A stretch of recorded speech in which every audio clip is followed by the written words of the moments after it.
والسائلین، اور سوال کرنے والوں پر۔ یہ جو سوال کرنے والے ہیں اس سے مراد یہ ہے کہ وہ سوال کرنے والا جو کہ محتاج ہو۔ اس سے مراد یہ نہیں ہے کہ جو پیشہ ورانہ گدہ گر ہوتے ہیں یا فقیر ہوتے ہیں۔ آپ نے دیکھا ہوگا کہ بس سٹینڈ پر چلے جائیں، اڈے پر چلے جائیں تو گاڑی کے پاس بہت سارے بھکاری آ جاتے ہیں، وہ آپ سے مانگنے لگ جاتے ہیں کہ بھئی اللہ کے نام پر دے دو پیسہ، تو وہ آپ سے بار بار آپ سے تقاضا کرتے رہتے ہیں اور آپ کو مجبور کرتے رہتے ہیں۔ اور یہ جو بھیک مانگنا ہے، شریعت میں اس کی کبھی بھی حوصلہ افزائی نہیں کی ہے۔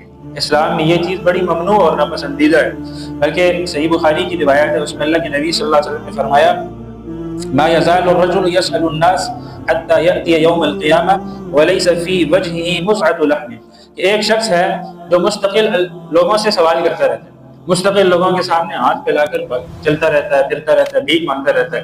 تو فرمایا کہ ایسا جو شخص ہے قیامت کے دن اللہ تعالیٰ کی بارگاہ میں آئے گا اور اس کے چہرے پر گوشت کا کچھ بھی سلسلہ نہیں ہوگا، گوشت اس کے چہرے پر نہیں ہوگا، یعنی اس کے ساتھ اللہ رب العزت ایسا معاملہ فرمائیں گے جو لوگوں سے بھیک مانگتا رہتا ہے۔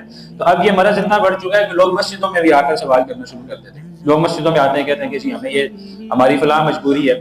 تو مسجدوں کے اندر ویسے بھی بھیک مانگنا یہ ممنوع ہے، ناپسندیدہ ہے، کیونکہ مسجد اللہ کا گھر ہے، یہاں پر تو عبادت کی جاتی ہے۔ اگر آپ اس کے دروازہ کھولیں گے کہ اب لوگوں کو اجازت دیں گے کہ لوگ آ کر اپنی ضروریات مسجد کے اندر رکھنا شروع کر دیں، تو پھر مسجد نہیں رہی، اور پھر لوگوں کی ضروریات کا ایک اڈا بن جائے گی۔ اس لیے فرمایا کہ اس سوال کرنے والے کو دیا جائے جو کہ حقیقی طور پر محتاج ہو۔